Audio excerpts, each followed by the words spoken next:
Kalau kada diarahkan dengan benar, akan hilang satu generasi yang tangguh atau yang berkualitas nantinya ya.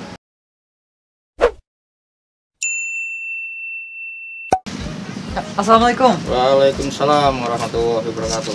Pak, udah kebetulan lah. Ini Pak, udah anak takon-takon tentang ini Pak, kenakalan remaja ini banyak benar Pak, macam-macam, open BO lah. Terus yang baru-baru tadi ada masa baku kudaan di warung lah. Nah, padahal kan kuda itu kan wilayah itu dulu Sungkai. Tapi ini warung geser kudanya Pak. Cuma lain kudanya lagi Pak. Kemudian digerebek orang, akhirnya ya macam-macam lah. Terus lagi masa narkoba. Nah Pak, kenakalan zaman wahini Pak yang rancak pian temui itu yang kayak apa Pak? Kita kategorikan dulu apa itu remaja ya. Kalau jangan sampai nanti orang tua juga dibilang kenakalan remaja ya. Nah, remaja itu bisa diartikan adalah fase kehidupan seseorang yang beranjak dari anak-anak mau menuju ke dewasa. Nah, itu remaja. Jadi diperkirakan umurnya antara 13 sampai maksimal 18 ya. 18 itu sudah dikatakan dewasa kalau menurut Undang-Undang Perlindungan Anak. Nah, jadi remaja memang kebanyakan sekarang ini menjadi problem ya. Untuk kenakalan remaja ini jadi problem, artinya jadi permasalahan yang serius ya, karena bagaimanapun remaja itu kalau kada diarahkan dengan benar akan hilang satu generasi yang tangguh atau yang berkualitas nantinya ya. Makanya kita banyak lihat berita-berita di TV itu anak-anak sudah terjaring maupun ada yang kena kasus seperti narkoba, seperti mencuri, kemudian memperkosa dan sebagainya. Kalau yang di Jawa itu sering tawuran ya, tawuran antar sekolah. Kemudian di luar sekolah ada juga di luar sekolah. Kalau di sini jarang ya tawuran antar sekolah. Kalau di Jawa banyak ya berita-berita di TV itu. Misalnya ini masih usia sekolah terus melakukan perkelahian, itu gimana tuh Pak? Tetap kena ada suatu undang-undang yang mengatur, makanya kan ada Undang-Undang Perlindungan Anak. Nah, artinya biar itu anak-anak tetap kena bisa dijerat ya. Artinya undang-undang di situ tidak memfokuskan anak-anak yang jadi korban. Anak-anak pun bisa jadi pelaku. Akan tetapi nanti penanganannya dari pihak kepolisian itu khusus menggunakan Undang-Undang Perlindungan Anak, didampingi dengan orang tua, dan nanti di peradilan anak secara tertutup. Kalau masih sekolah terus melakukan pencurian misalnya, itu bisa ditahan juga Pak? Bisa, tergantung dari pihak pelapor kadang-kadang ya. Jadi tergantung dari pihak pelapor, karena yang saya katakan tadi bahwa yang jadi korban itu menurut undang-undang itu artinya bukan anak-anak saja. Artinya anak-anak pun kalau melakukan tindak pidana juga harus ditindak sesuai dengan undang-undang yang berlaku tadi. Cuma cara peradilannya melalui peradilan anak. Nah, begitu. Kalau narkoba Pak, nah ini banyak sekali Pak, dia berita-berita masih remaja sudah mengkonsumsi narkoba. Nah itu gimana nih Pak? Padahal dia kan bukan pengedar nih, cuma pemakai saja. Memang narkoba itu sangat prihatin kita ya, terutama di kalangan remaja kita itu banyak yang terpengaruh narkoba maupun minum-minuman keras ya. Itu kalau kita jeniskan tempatnya, itu tempatnya di kejahatan kenakalan remaja di luar lingkungan sekolah ya, termasuk pornografi, termasuk judi, termasuk kebut-kebutan, itu kan di luar sekolah. Nah, kemudian ada juga tempatnya yang di dalam keluarga. Nah, itu merupakan bibit-bibit kenakalan remaja yang nantinya akan bisa menjadi acuan remaja itu untuk melakukan kejahatan di luar keluarga. Nah, Di dalam keluarga contohnya apa? Seperti mungkin berbohong dengan orang tua, ya kan? Selalu membantah perintah orang tua. Nah, itu yang di dalam keluarga.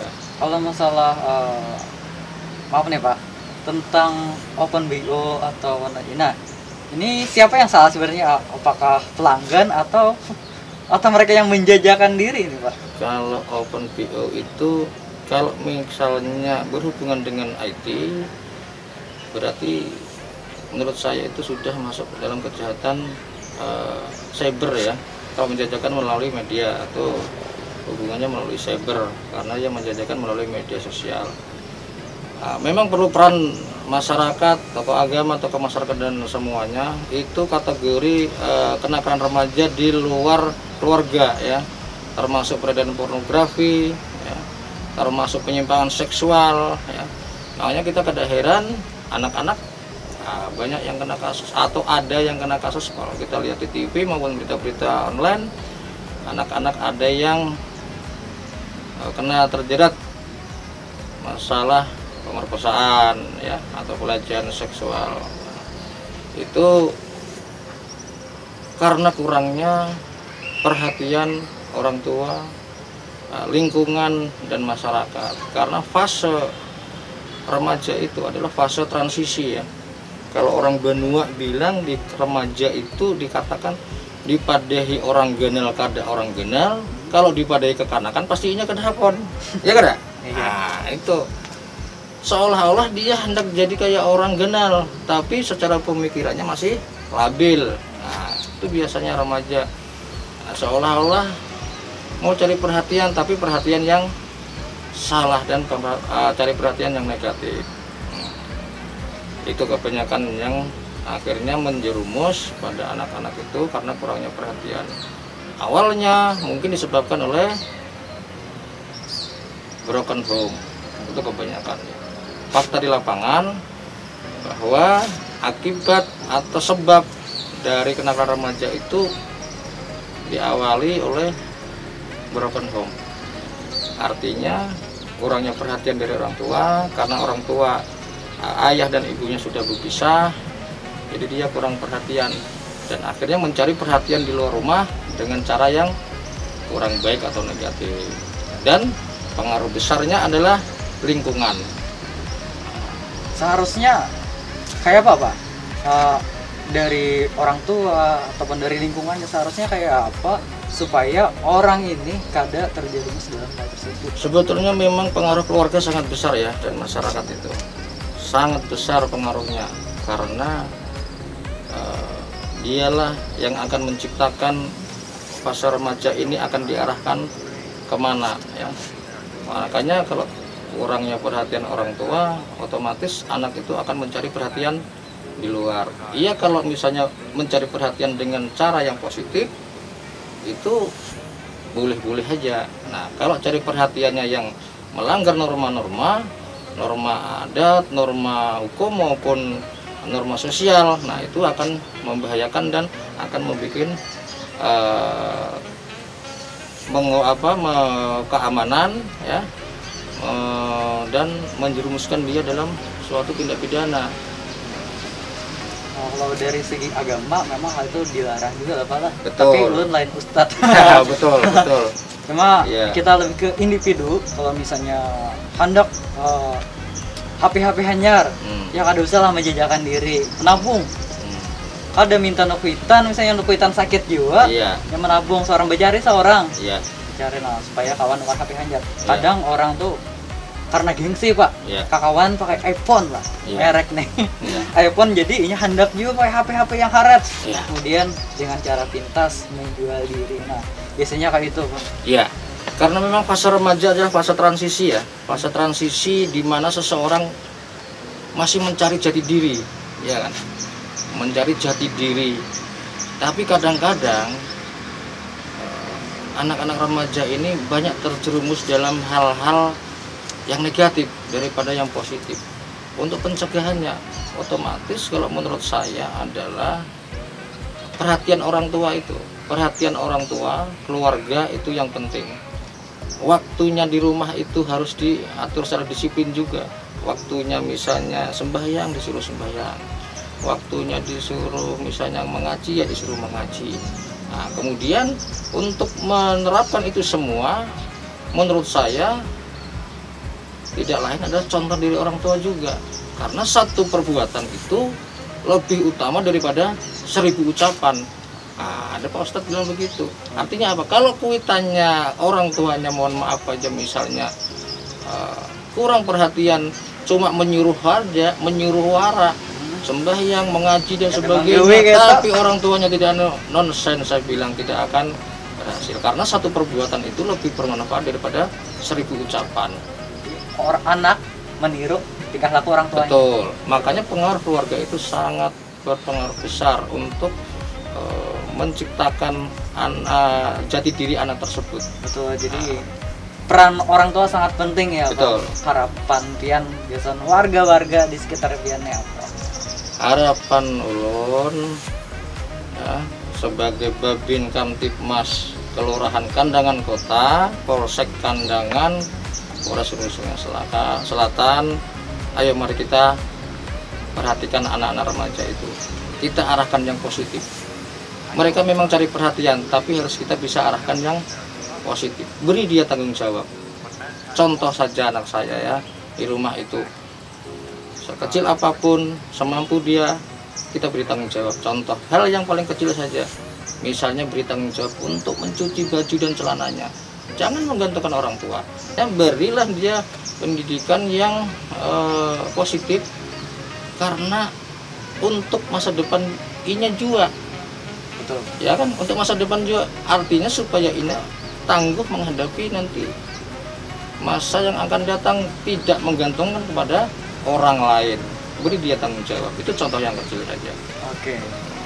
Ada koordinasi atau konsultasi dengan ahli psikolog ya untuk masalah ini, penanganan remaja terutama di kabupaten kita, di wilayah Hulu Sungai Selatan ya. Kiat-kiat apa untuk mencegah itu ya, untuk memberi motivasi kepada para remaja itu agar tidak terjerumus dalam pergaulan yang salah ya. Apa kiat-kiat itu Pak? Ya, satu, jadilah diri sendiri ya. Ya betul, jadi kan jangan meniru orang lain, jadi diri sendiri. Artinya apapun juga yang kita lakukan itu ya kalau untuk kebaikan kita sendiri, jangan meniru orang lain yang kada baik kan gitu. Misalnya keluarga mampu dengan keluarga yang tidak mampu, orang melihat bahwa oh itu enak, lalu dibilang kenakalan remaja dari keluarga yang tidak mampu. Belum tentu juga, dari keluarga yang mampu banyak juga anak-anak remaja yang salah pergaulan. Kemudian jangan takut gagal, coba terus.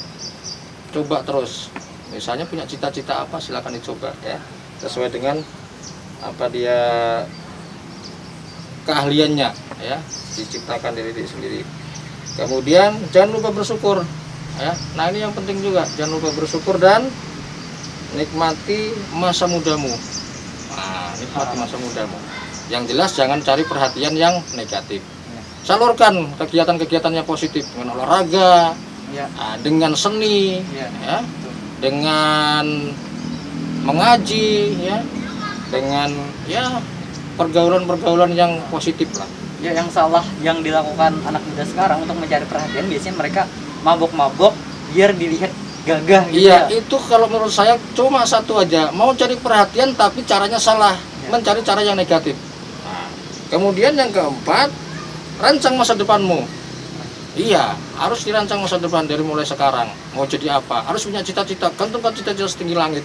Itu untuk memberi motivasi kita semangat hidup, ya kan gitu. Kemudian jadilah remaja yang berguna. Nah ini kuncinya, ya kan? Jadilah remaja yang berguna. Kalau nggak ada gunanya, buat apa kita hidup? Ya kan gitu. Iya. Jadilah remaja yang berguna, ya. Untuk keluarga, Ya, dengan masyarakat prinsip-prinsip agama, punya keimanan dan ketakwaan terhadap Allah Subhanahu wa Ta'ala. Itu kuncinya. Jadilah remaja yang berguna di masyarakat, di kampung, di sekolahan. Jadilah remaja yang berguna, ya. Pasti semua orang itu sama punya potensi, ya. Cuma kita aja. Nah, jadi remaja yang berguna. Nah, itu kiat-kiatnya. Jadi ada 5 kiat, mudah-mudahan bermanfaat untuk Amin. para remaja yang ada di Kandangan, Kabupaten Hulu Sungai Selatan. tetap jaga diri ya, jaga keamanan, jaga lingkungan, dan sayangi keluarga. Iya. Terima kasih. Mantap. Mantap. Terima kasih banyak Terima Pak atas kasih. waktunya. Wah, Iya. luar biasa Luar dengan biasa. Bapak. Itu apa, Pak? Asrul Huda Asrul Huda. alias Pak Borjong. Terima kasih Pak.